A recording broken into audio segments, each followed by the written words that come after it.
Welcome to the show. I'm Veronica Newfer. About a month or so ago, there was an election, as you know, and I had interviewed somebody, and the election has come and gone, but the information they have still stands. There's an agenda going on to really bring our society into a one world government. And anyway, it happens in subtle ways locally.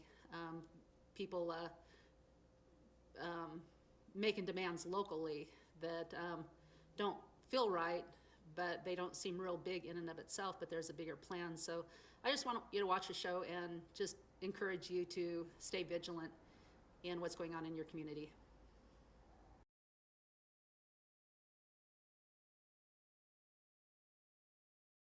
First, let me at least tell those that don't know who I am, why I'm running, and what prompted me to do this. I'm a longtime resident. In fact, I grew up here in McMinnville. I came here in 1982 from Seattle, and have lived here with the exception of a few years ever since. In fact, when I first got here, coming from Seattle, I thought this was a dumb little hick town. It was about 15,000 people, and I couldn't stand it. But it didn't take long for me to fall in love with it, and I'm still here. I'm now 48 years old. My oldest child in January brought into the world my first grandchild.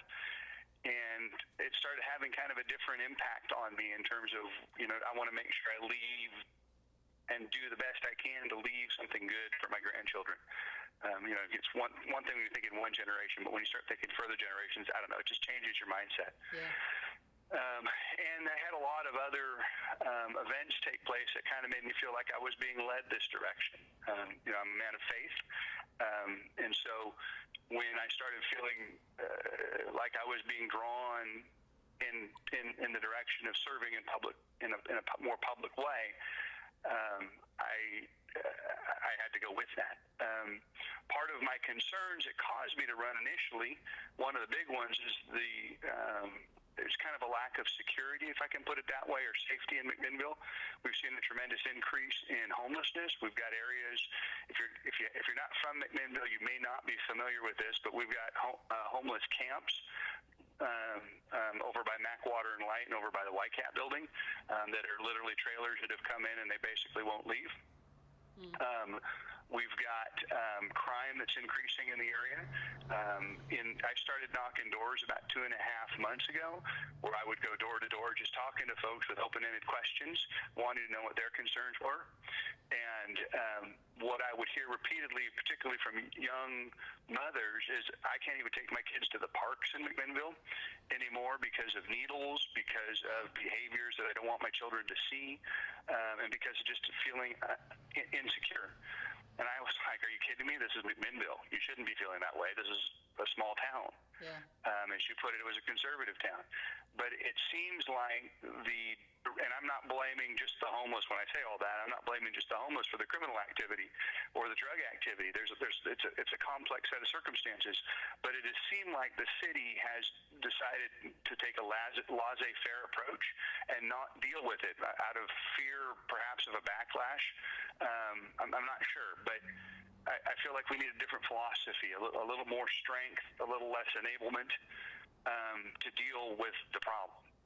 So that was number one. Number two that got me interested in running is I was looking at some of the decisions, and it seemed like we have what I would consider bubble politics, which means people get into a position of power and they start making decisions based on personal wants, or maybe based on those that have the loudest voice that are close to them that they hear on a regular basis, so they think everybody thinks that way. Right.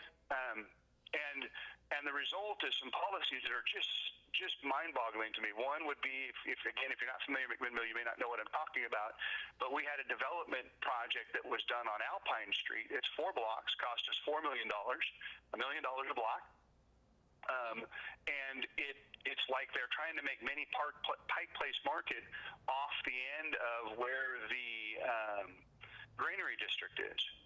The problem is, on one side of Alpine Street is a bunch of storage units and a bunch and R&B rubber and some other stuff.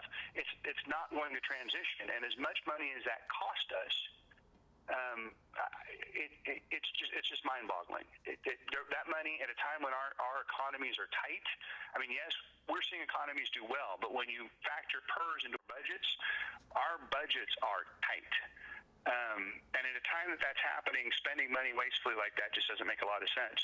That's one example of bubble politics. This bag ban that you've mentioned is another one where you have a very small vocal minority that convinced the council that this would be a good way to deal with the plastics problem. And other cities, bigger cities are doing the same kind of thing. The way I view it, and they had a forum about 3 weeks ago with the zero waste people, who were the ones that were responsible for convincing the council to do this. Right, yeah. And they asked us what we would do as councilors to help them with their goal of diverting 90% of the waste from the landfill by 2024.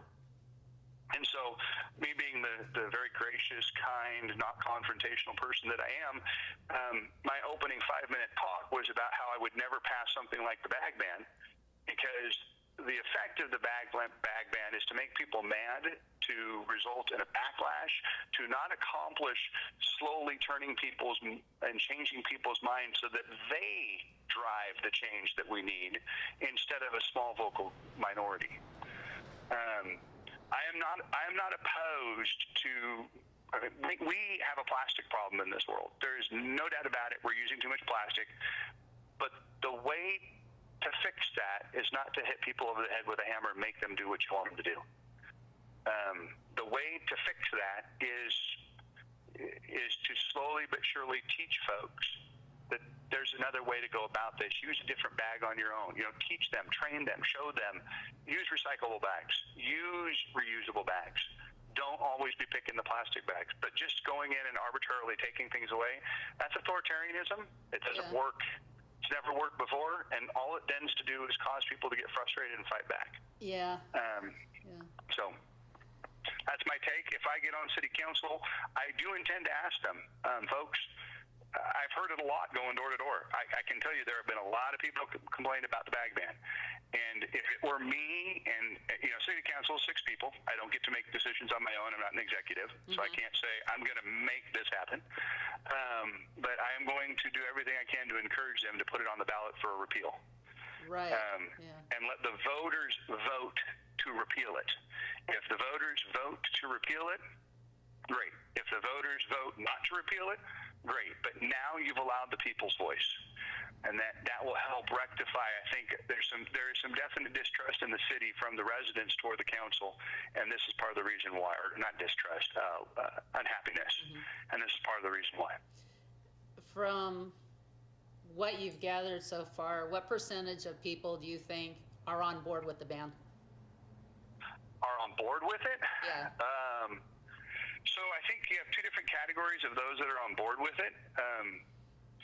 You have the category of people that are like, well, I hated it at first, but I slowly kind of gotten to where I'm used to it now. I would say that makes up about 10% of McMinnville's population. Wow. And I would say about maybe another 10%. Actually, maybe more than that. I mean, you might have a total of about 30% total between those that are really for it and those that have gotten used to it and are okay with it now.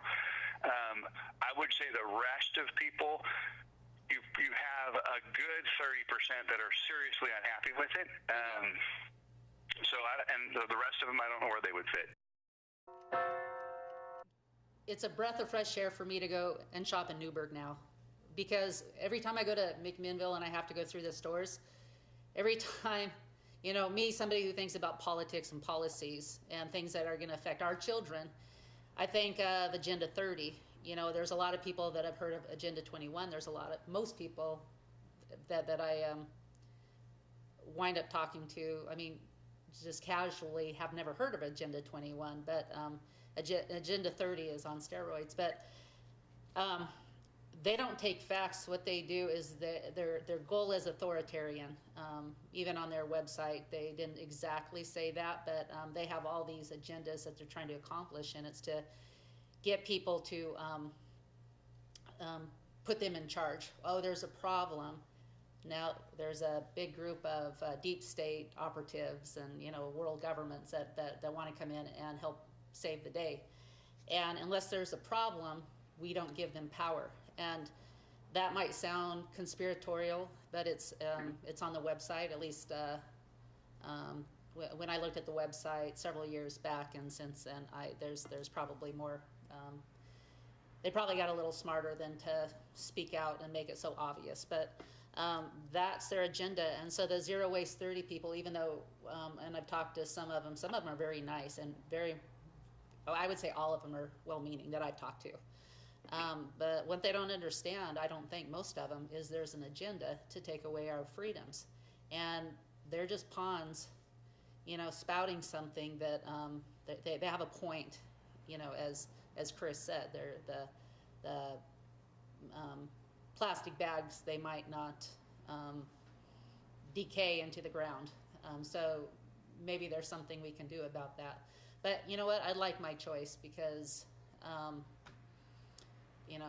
freedom's important, and we can't let some world governments take that away. So anyway, that's my spiel. That's why I had you on. I really am rooting for you to win this and to bring it to the attention of people, of at least the council. Hey, can we change this? Can we get a vote?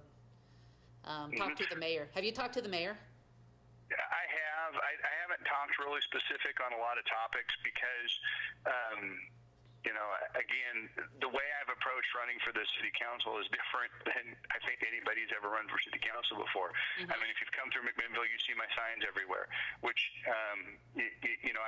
I've taken more of an approach similar to what county commissioners typically do, only targeted at only my ward as what I'm trying to win over. And my goal has been, one of my frustrations in politics in general is people make decisions without any information. I don't know how it is in Newburgh, but in McMinnville, I can tell you most of the time I don't even know the candidates that are running. Their names are something, and I try to read their bios, but they don't really tell you anything about what they want to do. It's pretty blasé, and so it's hard to know who you're voting for. Right. The voters in Ward 1 this year, they know who they're voting for. When it comes to me, they have gotten a full dose of Chris Chenoweth and probably more than they wanted. But I want them to know exactly where I'm coming from. I want them to know that I love this town, and I want to help it. In the process of running, I don't know how much time we have left, but in the process of running, I discovered that there are some major issues I was unaware of. I was a major, might be overstating it, but fairly decent issues, enough that they made KOIN 6 News or whatever the news stations are in Portland, with our fire department. You want to talk about that? You have time to talk about it. Sure. So in our fire department, we're having a real problem with retention, where our firefighters are getting hired out. They quit and go to work for larger fire departments in the area, particularly Tualatin Valley and so forth. And the results of that, there's some laws in place about if you have a fireman that has been only in the fire department for less than a year, and I don't know if it's laws or if it's city ordinance, but either way, they're binding. If they've been in for less than a year, they cannot ride on a truck. There's a certain number of those that have been there longer that have to be with them when they go out on a call. And right now we have like 10 employees out of a crew of 32 that qualify in that less than a year group, which means we're losing them way too fast. And we have a morale problem between the volunteers and the regulars. And so I as a business owner, you learn how to deal with problems. You look at a problem, you can't let it keep festering, right? Or you right. Go out of business. Yeah. And it seems like this has been festering for a while from the different people I've talked to. Mm-hmm. And I'm not saying anything that's unknown. Chief Leitford, when I went in and talked to him, I actually have tried to meet with most of the department heads and most of the people that are decision makers so that I get a feel for where we're at. So should I be blessed enough to serve, I'm not walking in cold turkey. But we need to do a better job of finding out exactly why these folks are leaving, because you can't just tell me they're leaving because it's better over there. There's something causing them to leave, and we need to find out what that is. We need to get that rectified, because the last thing we want to have happen is we don't have enough firemen to do the job that we need done in the city, and we're reaching enough of an issue. Like I said, it made state media. So that's one of the things I want to tackle pretty quickly if I can. Again, as one of six, I don't know how much power I'm going to have or how much leeway I'm going to have to do that. But I can tell you, as a person who loves freedom, as a person who loves liberty, as a person who loves what our founders built this country to be, I will not pass anything like a bag ban. I won't use the lever of powers to find some way to get my own personal policies through. I think I don't think that's a good use of power. Yeah. Well, my understanding was from the Republicans. I've never met the mayor, but a lot of people like him. And I was really surprised, and I said, well, how about the bag ban he helped pass? And they've given him more grace than I would give him, to be honest. He doesn't actually have a vote, so I would give him a little grace too. But I heard that he was part of it. He just kind of nonchalantly, like he couldn't. There wasn't anybody that opposed it really that came in the doors. It was zero waste. They kind of get their group, and again, I've met people there, and they're nice. Nothing against them.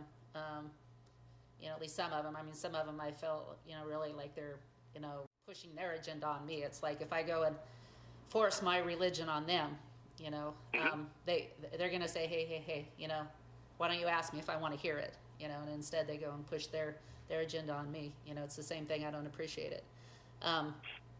But anyway, so they went and they came into the city council meeting, and all, in full force, and went to get this thing through, and the mayor went along with it. But you're saying that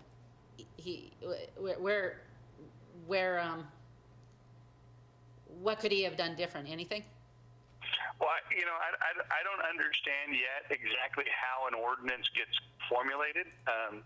The council would have had to make the decision that they were going to do this, and then they have to go through the process of creating the law, which would require the city attorney and the city manager working together to make that happen. Then it would have come back to a vote. But in that process, the only time the mayor gets to vote, I don't know how much he directs the conversation. So without knowing that, I don't know how much mercy to give the guy. But I know at the time of the vote, unless there's a tie, he doesn't vote. Okay. So he has no say at the actual passage of it, whether that thing passes unless there's a tie. Okay. Well, so what else are people saying that you've been talking with? Your typical stuff. If you live on a arterial road where there's lots of traffic going by, can we get a few more stop signs on this street so we can slow traffic down? Yeah. It's not a race course, and people are doing 35, 40 miles an hour down Fellows Street, which is a side street over by, if you know where 7-Eleven is, it starts there and goes straight out toward. Yeah, that would probably be a good idea. Yeah, and things like that. People talk about how the city has done a terrible job in the planning in the past in the planning of neighborhoods, so that they require you put trees in the little, you got your yard, then you have the sidewalk, then you have that little strip of grass, and they require you put trees in there, and then these trees, 20 years later, are busting up the sewer pipes, busting up the water pipes, busting up the sidewalk, and the homeowner is responsible for all that. Wow. But they didn't want the tree in the first place. Wow. So, you get that a lot in talking to people, where the problem was when the developer wasn't required to dig a deep enough hole to get the roots far enough down to prevent this problem from happening. Or pick trees that didn't have such huge root bases, or had root bases that went straight down rather than outwards and sideways. Yeah. Those kinds of issues are some of the issues I hear a lot when I go door to door. The traffic flow. I don't know if you've been down through 2nd Street since they've redone all the lights.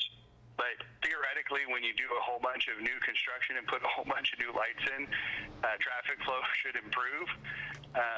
Traffic flow has seriously not improved. So there is some, perplexity and all that. Why has things gotten worse instead of better with all this transition and lighting? I don't know the cause of that. Yeah. Again, something I want to look into and see if I can figure out and try to help solve rather than, ignore. The basic things that bother people day to day, those would be the little ones. The big ones I've already hit. The homelessness, and then these policies that people just don't understand. Yeah, the homelessness, it's really hard because, there's mental issues and things like that going on. Right. I wouldn't know. It would be nice that, to really involve the churches to step into trying to find a good solution for that. Well, we have a tremendous program that's coming online here, and that I don't know how soon it's going to happen. But Hope on the Hill is in the process of a real good solution for those that are wanting help and willing to receive help. They want out and they're willing to receive help. Yeah. Instead of just kind of doing the same thing over and over and being homeless. Yes. Yeah. One of the things that I've said repeatedly to folks is that we get confused on what the city's job in McMinnville is. Yeah. Some people think it's our job to provide social services. McMinnville doesn't actually do that at all. That's more the county, and then the county partners with the state, like HUD and Fed, like HUD actually is Fed, to provide lots of services. And then you have your nonprofits and you have your faith-based organizations that provide services. Yeah. But the city itself, their job when it comes to this kind of problem really is to facilitate others to be able to help through laws or ordinances on one hand. On the other hand, to make sure that public safety is maintained.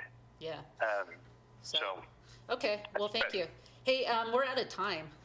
I hate to say, but I really hope to have you back after you win, and you can continue to bring up the attention of the bags until something changes there. So I think if there's a united cry on, let's stop this regulation control thing that's going on, I think that it'll slow it down and maybe reverse course. So anyway, I hope to have you on later.